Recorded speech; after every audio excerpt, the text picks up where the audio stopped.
of the nation.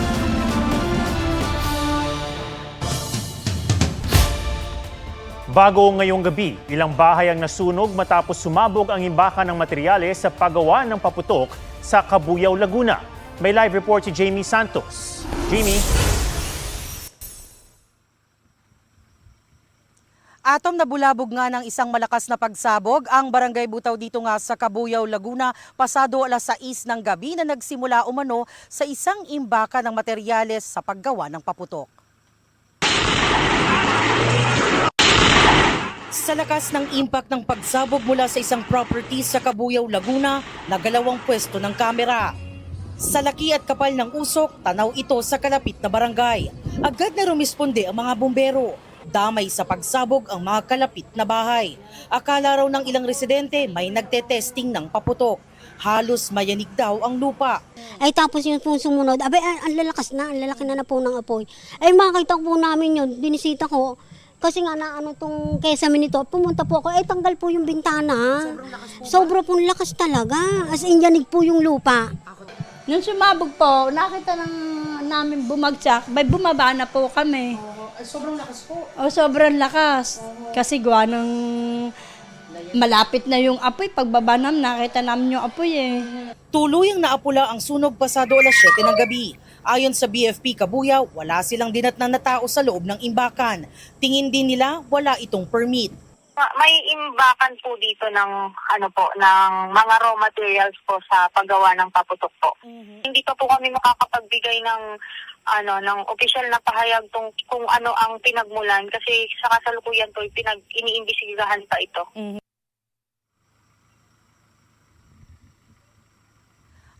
Atom, nagpapatuloy ang investigasyon para matukoy ang sanhi ng pagsabog at inaalam pa nila kung sino ang may-ari nito. At yan ang latest mula rito sa Cabuyao, Laguna. Balik sa iyo, Atom.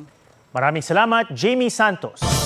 Pinakikilos na ng hepe ng PNP ang kanilang puwersa para maaresto si Senator Bato de la Rosa sa bisa ng ICC arrest warrant.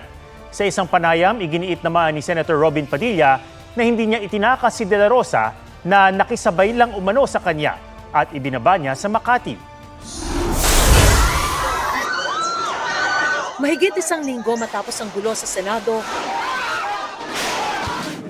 wala pa ring may alam kung nasaan ngayon si Senador Ronald Bato de la Rosa na pinaaresto na ng Department of Justice sa PNP sa bisa ng arrest warrant mula sa International Criminal Court. The mindset of Senator de la Rosa is the same as the mindset ng mga Philippine National Police personnel na active ngayon. Okay. We must remember na dati siyang PNP officer. So I'm sure minutes or even now nanonood siya ng anong ito. Okay. And from my expression, body language and the way I answer, ano niya po 'yon. I-interpret niya yun. Understood. He's a good intelligence officer. Lahat ng PNP units ay binigyan natin ng direktiba. Ang main manhunt natin, of course, is ang ating intelligence group as well as our criminal investigation and detection. Humiling na rin daw ang DOJ sa Interpol ng Red Notice laban kay De La Rosa.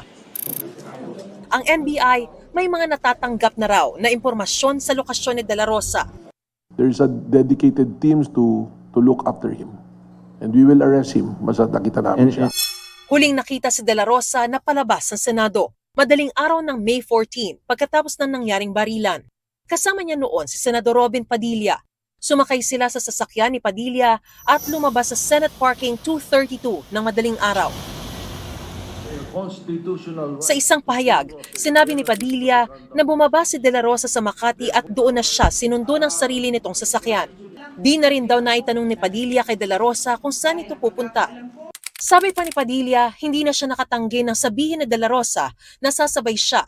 Wala raw sasakyan si De La Rosa dahil inihatid lang siya sa Senado ng sasakyan ni Senate President Alan Peter Cayetano. Nanindigan din si Padilla na hindi niya itinakas si De La Rosa dahil wala naman umanong warrant. Ayon naman sa isa naming mapagkakatiwalaang source, sa tapat ng isang gusaling malapit sa kanto ng Ayala Avenue at HV de la Costa Street, nakarating ang sasakyan ni Padilla. Sa ngayon, wala namang ulat ang Bureau of Immigration na nakalipad abroad ang senador. Pagtitiyak ng PNP, nasa bansa pa si De La Rosa. Ngayong tukoy nang sa Makati nagtungo si De La Rosa mula sa Senado, kailangan na lang sundan kung saan nagpunta ang kanyang sasakyan. Sa dami ng CCTV sa Metro Manila, kabilang ang makakuha ng MMDA, posible kayang makatulong ang ahensya? Pabirong sagot ni MMDA General Manager Nicolas Torre III. Basta may information na si Senator ay nandun sa landfill, sa waterways, sa ilog, pwede. Sa kalsada, di ba? Sa ilalim ng kanal, sa imburnal, yan, pwede. Pero kung aatasan anya siya ng presidente, otomatiko at wala siyang magagawa kundi sumunod. Mariz Umali, GMA News. Hanggang 1 peso and 50 centavos ang posibleng taas presyo sa diesel, gasolina at kerosene sa susunod na linggo base sa 4-day trading. Sa gitna ng pagmahal ng petrolyo, ipinatutupad ng gobyerno ang Service Contracting Program para makatulong sa mga driver at commuter. Huling araw na nito ngayon pero may ilang tsuper na hindi pa umano nababayaran.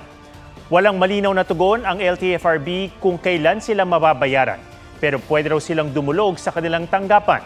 Sa ngayon, tututok daw ang LTFRB sa ipinatutupad na fuel subsidy na mas marami umanong nakikinabang. Nauwi sa habulan ang pag-aresto sa isang criminology student na nagbebenta umano ng droga online. Huli rin ang middleman at runner ng suspect na pawang mga minor de edad. May report si John Consulta.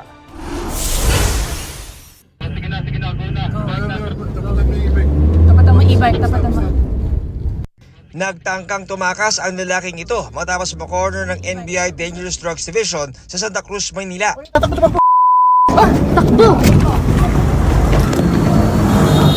Nang magkahabulan, itinapon ng target sa kalsada ang 29,000 pesos na mark money.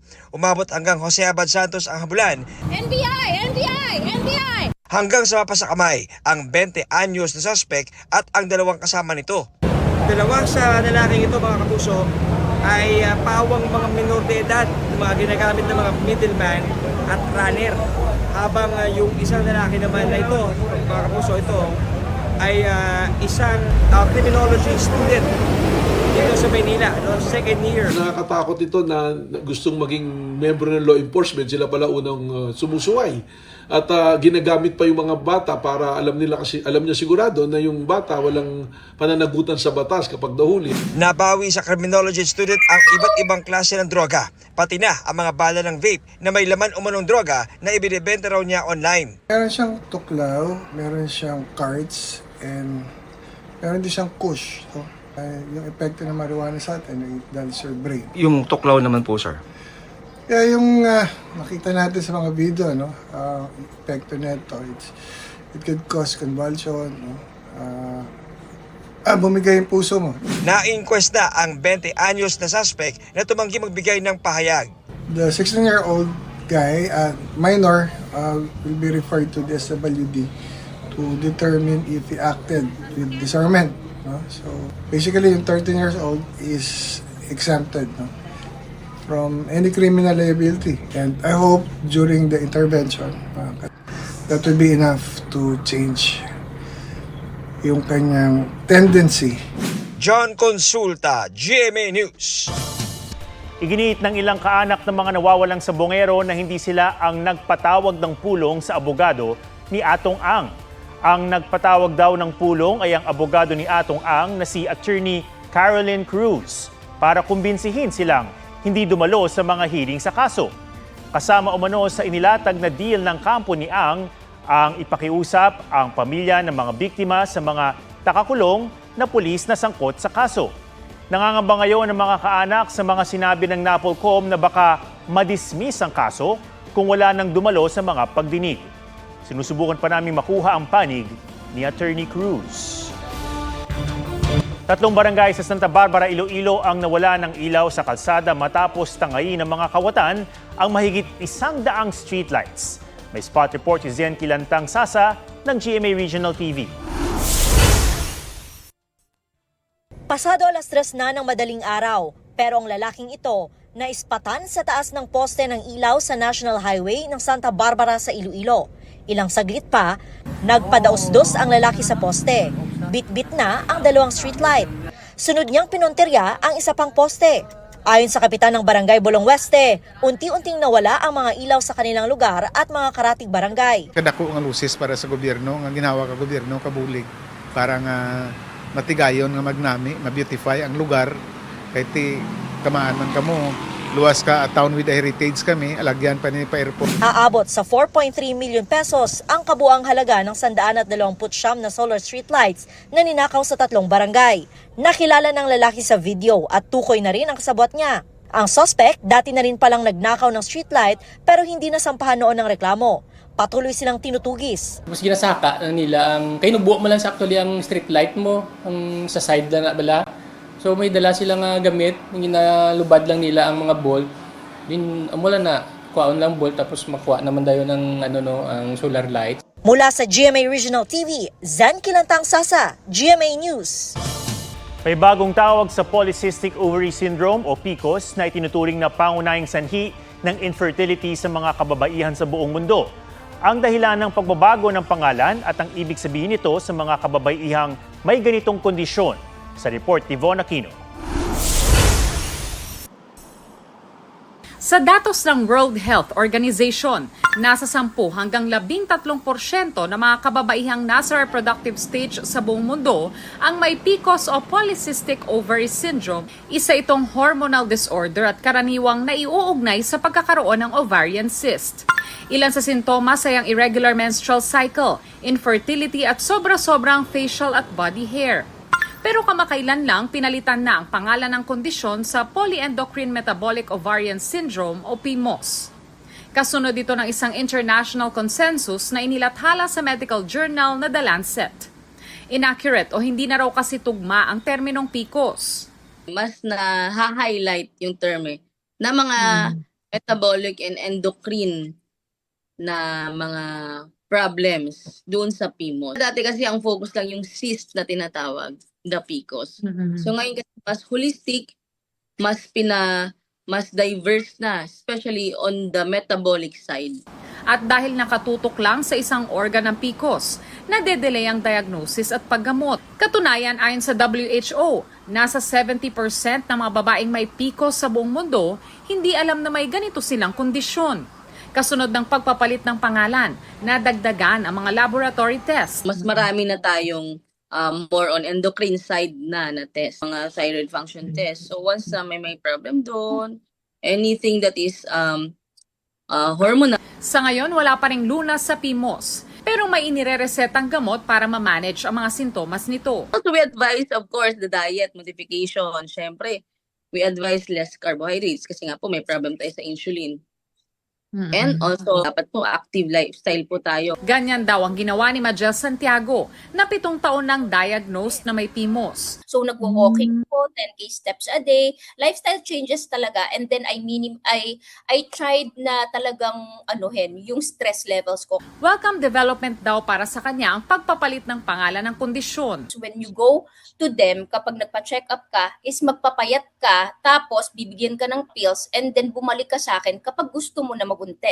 Pero ang problem kasi is hindi mo kayang magpapayat since grabe nga lagi yung cravings mo. Mas na-highlight na it's also a metabolic disorder. Hindi lang siya about ovarian kasi hindi naman lahat ng PCOS women is merong mga cysts sa ovaries nila. Von Aquino, GMA News.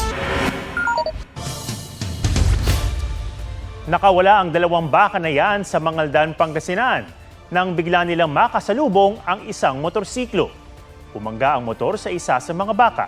Ang rider tumilapon at nasugatan sa ulo dahil walang helmet. Nakalimutang itali ng may-ari ang mga baka kaya nakawala.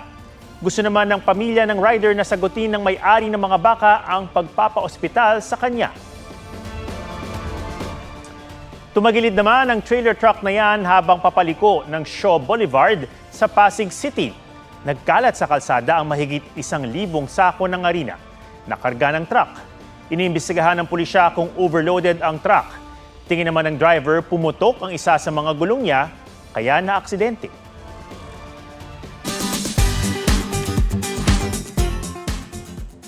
Walang takas sa malikot na utak ng mga Pinoy ang mga pangyayari sa Senado kamakailan. Ang mga nakakaaliw na hirit at biroan online, pusuan sa report ni Darlene Kai. Tumatakbo, umiiyak, nagsagutan at nabalot ng takot. Walang ni isa sa inyong nangamusta sa amin. Ang mga tagpo sa Senado, sabi ng netizens, malapelikula. This is the Senate! Ginawan pa nga ng AI-generated content ala Academy Awards. Here are your nominees. Ang mga mambabatas dahil naging iba't ibang meme na sa social media. We are allegedly under attack. Ang pagtakbo ni Senador Ronald Bato de la Rosa para takasan ng arresting team ng NBI, literal na nilaro. Ang web game tinawag na Senate Run.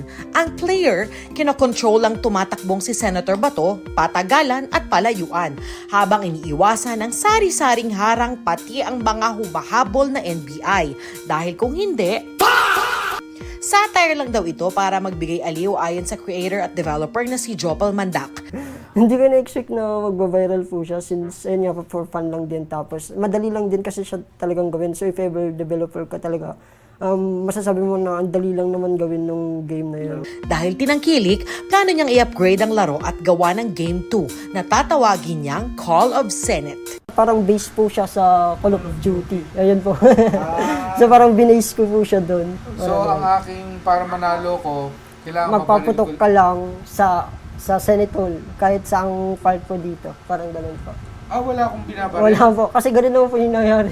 Parang padamihan lang po ng top, kasi every top mo, parang 1 point na po agad yun. Magkaka-game din na base naman sa iyakan. Ang kinakausap mo, kakamusayin mo. At pati sa sagutan sa plenaryo. Ano pa nung game yun? Palakasan ng sigaw? Yes po. Actually, meron na pong game na ganun, tapos parang i-base lang namin. Pero ano din, itatap? Hindi, through voice po siguro, parang palakasan mag... so may... Parang ganun po. I have the floor! Parang palakasan na ganun? Parang ganun po. Hindi makakabala ka naman sa paligid. Palakasan ng sigaw. Darlene Kai, GMA News.